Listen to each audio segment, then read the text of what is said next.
Everybody, நான் உங்கள் Shiva. Welcome to our channel. இதுவரைக்கும் நம்ம சேனலில் பார்த்த எல்லா அமானுஷ்ய திகில் சம்பவங்களையும் விட இன்று நம்ம பார்க்க போகிற இந்த சம்பவம் ரொம்ப அதிபயங்கரமாகவும் த்ரில்லிங்காகவும் இருக்க போகுது அப்படிங்கிறத இந்த வீடியோவை பார்த்து முடிக்கும்போது உங்களுக்கே புரியுங்க. நம்ம தமிழ் சினிமாஸில் இந்த நரபலி அப்படிங்கிறத அடிக்கடி பார்த்துருப்பாங்க. ஒரு மாந்திரிகவாதி இருந்தாங்க அப்படின்னா அவருடைய சூப்பர் பவருக்காக கர்ப்பிணி பெண்கள் மற்றும் ஏதாவது குறிப்பிட்ட நட்சத்திரத்தில் பிறந்த நபர்களை கூட்டிகிட்டு வந்து சுடுகாடு மற்றும் இந்த அமாவாசை நாட்களில் நரபலி கொடுத்து அதன் மூலியமாக நிறைய சக்தி வரும் அப்படின்னு சொல்லிட்டு இந்த மாதிரி சீன்ஸை ஆனால் நிஜ வாழ்க்கையில் இது மாதிரியான சம்பவங்கள் நடந்துச்சு அப்படின்னா எப்படி இருக்கும் அப்படின்னு சொல்லிட்டு கொஞ்சம் யோசிச்சு பாருங்களேன். அந்த மாதிரியான ஒட்டுமொத்த மலேசிய மக்களையும் மிரள வைத்த ஒரு அதிபயங்கர நிகழ்வை தாங்க இன்றைய காணொலியில் பார்க்க போகிறோம். ஒரு சாதாரண குடும்பத்தில் பிறந்து பாப் பாடகியாகி அதற்கு பின்பு பிளாக் மேஜிக் மூலியமாக சூனியக்காரியாக மாறி நிறைய பேர்த்த வெட்டி கூறு போட்டு அதில் சில உடல் உறுப்புகளை சாப்பிட்ட மோனா பாண்டே அப்படிங்கிற ஒரு பெண்மணியை பற்றி தாங்க இன்றைய காணொலியில் முழுமையாக பார்க்க போகிறோம்.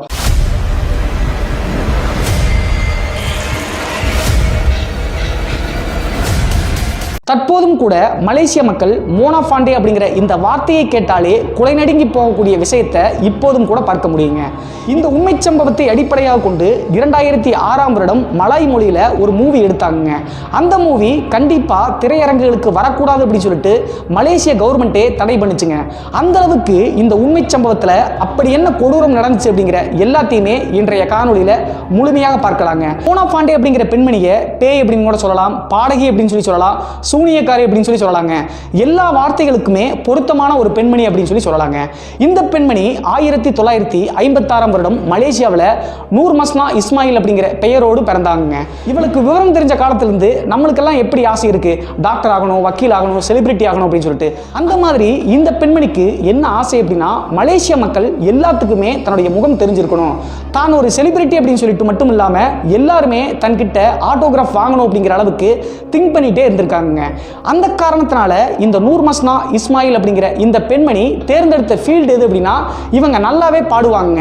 அதற்காக தன்னை ஒரு பெரிய பாப் சிங்கரா முன்னெடுத்து கொண்டு மலேசியாவில் இருக்கக்கூடிய நிறைய ஸ்டேஜில் போய் பாட ஆரம்பிச்சாங்க. இவங்க எவ்வளவோ பாடியும் கூட மலேசிய மக்கள் இவங்க ஒரு சிறந்த பாடகி அப்படின்னு சொல்லிட்டு யாருமே ஏத்துக்கலைங்க. அதற்கு பின்பு இந்த நூர் மஸ்னா இஸ்மாயில் தான் நினைச்ச மாதிரி செலிபிரிட்டி ஆக முடியல அப்படின்னு சொல்லிட்டு ரொம்ப ஏக்கத்தோடு இருந்தாங்க. அந்த காலகட்டத்தில் இந்த நூர் மஸ்னா இஸ்மாயிலினுடைய ரசிகராக இருந்த அஃபண்டி அப்துல் ரஹ்மான் அப்படிங்கிற ஒரு நபர் தான் கல்யாணம் பண்ணிக்குவதாகவும் தான் ஒரு பெரிய செல்வந்தர் அப்படின்னு சொல்லிட்டோம், நீ செலிபிரிட்டி ஆகிறதுக்கு மொத்த செலவையும் நானே ஏத்துக்கிறேன் அப்படின்னு சொல்லிட்டு இந்த பெண்மணி கிட்ட சொல்றாருங்க. அதை அப்படியே ஏற்றுக்கொண்ட இந்த பெண்மணி அஃபண்டி ரஹ்மான் அப்படிங்கிற அந்த நபரை கல்யாணம் பண்ணிக்கிறாங்க. அதற்கு பின்பு தன்னுடைய மனைவிக்கு கொடுத்த வாக்கை நிறைவேற்றுவதற்காக டயானா அப்படின்னு சொல்லிட்டு ஒரு ஆல்பம் சாங்கை தன்னுடைய மனைவிக்காக ரெடி பண்றாருங்க. அந்த ஆல்பம் சாங்கை மலேசியா முழுவதும் பிரபலப்படுத்துவதற்காக நிறைய டிவி சேனல்ஸ்களுக்கு விளம்பரத்தை கொடுக்குறாங்க. அதற்கு பின்பு ஏகப்பட்ட இன்டர்வியூவை பணம் கொடுத்து செய்ய வைக்கிறாங்க. அப்படி செய்தும் கூட இந்த நூர் மஸ்னா இஸ்மாயில் அப்படிங்கிற இந்த பெண்ணினுடைய ஆல்பம் சாங் சக்சஸ் ஆகவே இல்லைங்க. அதற்கு பின்பு இவங்களுக்கு புரிஞ்சிருச்சுங்க, கண்டிப்பா இந்த பாப் சிங்கர் ஆகி இந்த ஃபீல்டில் நம்ம ஒரு செலிபிரிட்டி ஆகவே முடியாது அப்படின்னு சொல்லிட்டு யோசிக்கிறாங்க. இந்த பெண்மணிக்கு மோனா பாண்டே அப்படிங்கிற அந்த பெயர் வருவதற்கான காரணம் என்ன அப்படின்னா தன்னுடைய கணவர் செல்லமாக மோனா பாண்டே அப்படின்னு சொல்லிட்டு தாங்க இந்த பெண்மணியை அழைப்பார். ஸோ அந்த காரணத்தினால இந்த பெண்மணி மலேசிய மக்கள் எல்லாத்துக்கிட்டையுமே தன்னை மோனா பாண்டே அப்படிங்கிற அந்த பெயரோடு முன்னிறுத்தினாங்க. அதற்கு பின்பு ஒரு காலகட்டத்தில் தன்னுடைய கணவனுடைய பணம் மட்டும்தான் செலவாகுது அப்படின்னு சொல்லிட்டு தெரிஞ்சுக்கிட்டு இனிமேலும் நம்ம இந்த பாப் சிங்கர் அப்படிங்கிற இந்த ஃபீல்டை விட்டு வேற ஏதாவது ஒரு தொழில் செய்யலாம் அப்படின்னு சொல்லிட்டு இந்த பெண்மணி யோசிக்கிறாங்க. அப்போது இவங்க தேர்ந்தெடுத்த ஒரு ஃபீல்டு எது அப்படின்னா பிளாக் மேஜிக், அதாவது பில்லி, சூனியம், ஏவல். 1990களில் மலேசியாவில் மிக பிரபலமாக பார்க்கப்பட்ட ஒரு விஷயம் அப்படின்னா இந்த பிளாக் மேஜிக்ங்க. மலேசிய மக்கள் இந்த பிளாக் மேஜிக்கை பற்றி அதிகமாக நம்ப ஆரம்பிச்சாங்க. அந்த காரணத்தினால இந்த மோனா பாண்டே அப்படிங்கிற இந்த பெண்மணி தன்னுடைய கணவரோடு சேர்த்து பிளாக் மேஜிக் ஃபீல்டை தேர்ந்தெடுக்கிறாங்க. அதற்கு பின்பு இந்த பிளாக் மேஜிக்கை சரியாக கற்றுக்கொள்வதற்காக ப்ரொஃபஷனலாக இருக்க சில பிளாக் மேஜிக் பர்சன்ஸ் கிட்ட போய் லேர்ன் பண்ணிக்கிறாங்க. அதற்கு பின்பு மோனா பாண்டேவும் சரி அவருடைய கணவரும் சரி அந்த இடத்திலிருந்து தனியாக வந்து தனக்கு தெரிஞ்ச பிளாக் மேஜிக்கை பயன்படுத்தி நிறைய விஷயங்கள் செய்ய ஆரம்பிச்சாங்க. அப்படி இவங்க பிளாக் மேஜிக்கை பயன்படுத்தி இந்த பில்லி சூனியம் இதில் எல்லாம் ஈடுபட்ட அந்த நபர்கள் பயங்கரமான கோடீஸ்வரர்கள் ஆனாங்க. அப்படி இந்த மோனா பாண்டே அப்படிங்கிற இந்த பெண்மணி மூலியமாக பிளாக் மேஜிக் செய்வதற்காக வந்த நபர்கள் எல்லாருமே மிக பிரபலமானவர்கள் அப்படின்னு சொல்லலாங்க. அவர்கள் எல்லாமே ஆக்டர்ஸ், பொலிட்டீஷியன்ஸ் மற்றும் பெரிய பெரிய பணக்காரர்களாக இருந்தாங்க. இந்த காரணத்தினால இந்த மோனா பாண்டே அப்படிங்கிற பெண்மணியினுடைய ஃபினான்சியல் க்ரோ ரொம்ப அதிகமாக ஆரம்பிச்சுங்க. இந்த சூரியவம்சம் படத்துல ஒரே பாட்டில் எப்படி கோடீஸ்வரங்கள் ஆவாங்களோ அந்த மாதிரி ஒரு சில நாட்கள்லேயே இந்த மோனா பாண்டே நினைச்சதை விட மிக அதிகமான உயரத்தை ஃபினான்சியல் லெவல்ல எட்டி பிடிச்சாங்க.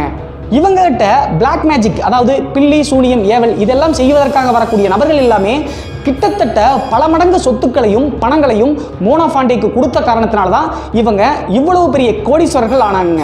அதற்கு பின்பு மோனா பாண்டே அப்படிங்கிற இந்த பெண்மணி பிளாக் மேஜிக் மூலியமாக வந்த பணத்தை எல்லாம் வச்சுக்கிட்டு நிறைய சொத்துக்களை மலேசியா முழுவதும் வாங்கி குவிச்சாங்க. ஏகப்பட்ட அரண்மனைகள், மெர்சிடஸ் பென்ஸ் கார் அப்படின்னு சொல்லிட்டு விலை உயர்ந்த கார்கள் முதல் கொண்டு எக்கச்சக்கமாக வாங்கி குவிக்க ஆரம்பிச்சாங்க. குறுகிய காலத்தில் இவங்களுடைய வளர்ச்சியை பார்த்த மக்களுக்கு ஒண்ணுமே புரியலீங்க. இவ்வளவு பெரிய கோடீஸ்வரர்களாக சரசரன்னு வந்துட்டாங்களே அப்படின்னு சொல்லிட்டு. இப்படி இருக்கிற காலகட்டத்தில் மலேசியாவில் மிக பிரபலமான நபர்கள் எல்லாருமே மிஸ்ஸிங் கேஸ், அதாவது திடீர்னு காணாம போனாங்க. மலேசிய காவல்துறை மற்றும் அரசாங்கத்திற்கு ஒண்ணுமே புரியலீங்க.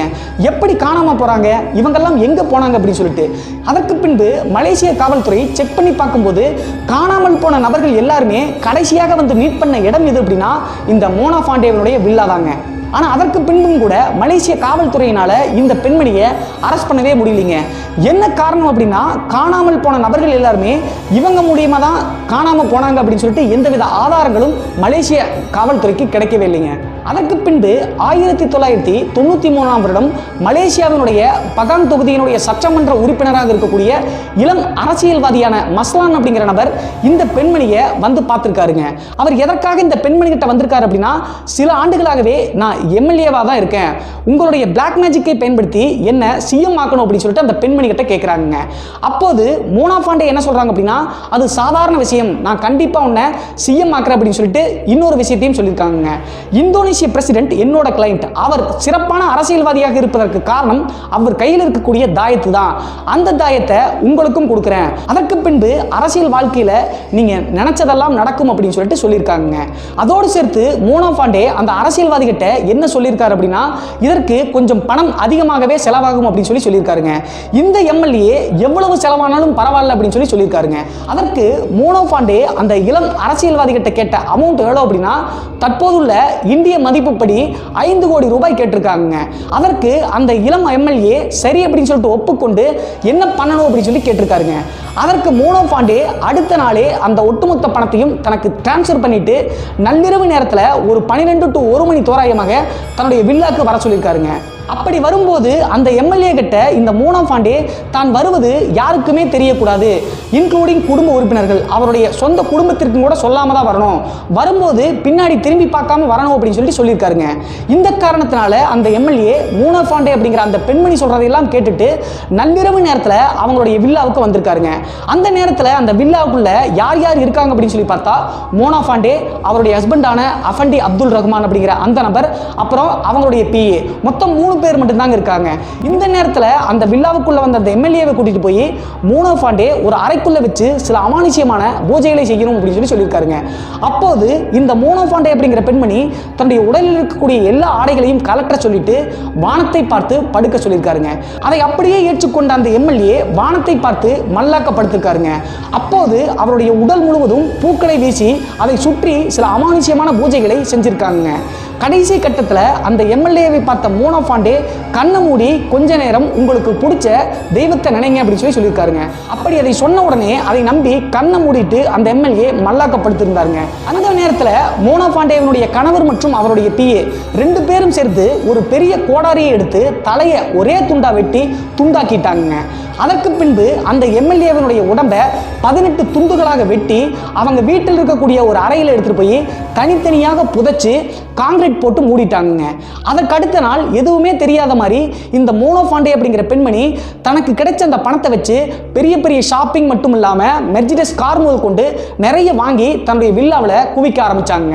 அதற்கு பின்பு மலேசிய அரசாங்கம் மற்றும் காவல்துறைக்கு ஒரு பெரிய பிரச்சனை வருதுங்க. இப்படி ஒரு இளம் எம்எல்ஏ காணாம போனாரே, இவர் எங்க போனார் அப்படின்னு சொல்லிட்டு தீவிரமா விசாரிக்க ஆரம்பிக்கிறாங்க. அந்த காலகட்டத்தில் மலேசிய காவல்துறைக்கு ஒரு விஷயம் புரியுதுங்க. அது என்ன அப்படின்னா, இவர் காணாம போன முந்தைய நாள் இவருடைய பேங்க் அக்கவுண்ட்ல இருந்து ஒரு மிகப்பெரிய பணம் டிரான்ஸ்ஃபர் செய்யப்பட்டிருக்குங்க. ஆனா அந்த அமௌண்ட் யாருக்கு டிரான்ஸ்ஃபர் செய்யப்பட்டது அப்படின்னு சொல்லிட்டு காவல்துறையினால கண்டுபிடிக்கவே முடியலைங்க. இப்படி இருக்கிற காலகட்டத்தில் மோனா பாண்டேவினுடைய பிஏவா இருந்தார் இல்லையா, அவரு ஒரு போதைப் பொருள் வழக்கில் சிக்கிறாருங்க. அப்படி அவர் அரெஸ்ட் பண்ணும்போது இவர் பயங்கர போதையில் இருந்திருக்காருங்க.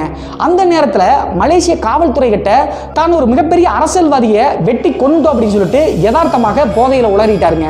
அதற்கு பின்பு அவங்க வெட்டியது யார் அப்படின்னு சொல்லிட்டு தேடி பார்க்கும்போது இவங்க தேடிட்டு இருந்த அந்த எம்எல்ஏ தாங்க. அந்த நிமிடத்திற்கு அடுத்து ஒட்டுமொத்த காவல்துறையும் மோனா பாண்டேவினுடைய வில்லாக்குள்ள போகுதுங்க. வில்லாக்குள்ள போன உடனே மோனா பாண்டே மற்றும் அவருடைய கணவரை அரெஸ்ட் பண்ணி கேட்கும்போது அவங்க எதுக்குமே மறுப்பு தெரிவிக்காம நாங்க தான் வெட்டி கொன்னோம் அப்படின்னு சொல்லியிருக்காருங்க. அதற்கு பின்பு மலேசிய காவல்துறை அவருடைய சடலம் எங்க அப்படின்னு சொல்லி கேட்கும்போது அவங்க அந்த வில்லாவில் இருக்கக்கூடிய ஒரு பர்டிகுலர் ரூமை போய் காமிக்கிறாங்க. அந்த ரூமை மலேசிய காவல்துறை தோண்டி பார்க்கும்போது அந்த இறந்து போன நபரினுடைய உடல் உறுப்புகள்ல சில உறுப்புகள் இல்லவே இல்லைங்க. அதை மோனா பாண்டே கிட்ட கேட்கும்போது அவங்க என்ன சொல்லியிருக்காங்க அப்படின்னா, 3 பேரும் சேர்ந்து அந்த உடல் உறுப்புகளை பச்சையாக சாப்பிட்டோம் அப்படின்னு சொல்லிட்டு வாக்குமூலம் கொடுத்திருக்காங்க. இதை கேட்ட உடனே ஒட்டுமொத்த மலேசியாவும் நடுநடுங்கி போனது அப்படின்னு சொல்லலாங்க. அதற்கு பின்பு மோனா பாண்டே மற்றும் அவருடைய கணவர் அவங்களுடைய பிஏ 3 பேரையும் அரெஸ்ட் பண்ணி 1995ஆம் வருடம் நீதிமன்றத்தில் எடுத்துட்டு போய் நிக்க வைக்கிறாங்க. நீதிபதி முன்பு மோனா பாண்டே எப்படி பேசினாங்க அப்படின்னா, தான் ஒரு குற்றவாளி அப்படிங்கிறத கொஞ்சம் கூட உணராம சிரிச்சுக்கிட்டே ஆமா நாங்க தான் வெட்டி கொண்டோம் அப்படின்னு சொல்லிட்டு சகஜமா பேசினாங்க. அது மட்டும் இல்லாம இதுல ஒரு மிகப்பெரிய ஆச்சரியம் என்ன அப்படின்னா, நீதிமன்றத்திற்கு வந்த அந்த 2 வருடங்களுமே இந்த மோனா பாண்டே டெய்லியும் புது புது ஆடைகள், லிப்ஸ்டிக் மட்டும் இல்லாம பத்திரிகையாளர்களை பார்க்கும்போது சிரிச்சுக்கிட்டே போஸ்ட் கொடுத்து தான் செய்தது ஒரு குற்றம் அப்படின்னு சொல்லிட்டு எதையுமே உணராம அவங்களுக்கு முன்னாடி சகஜமா ஒரு செலிபிரிட்டி மாதிரி போஸ்ட் கொடுத்துக்கிட்டே இருந்தாங்க.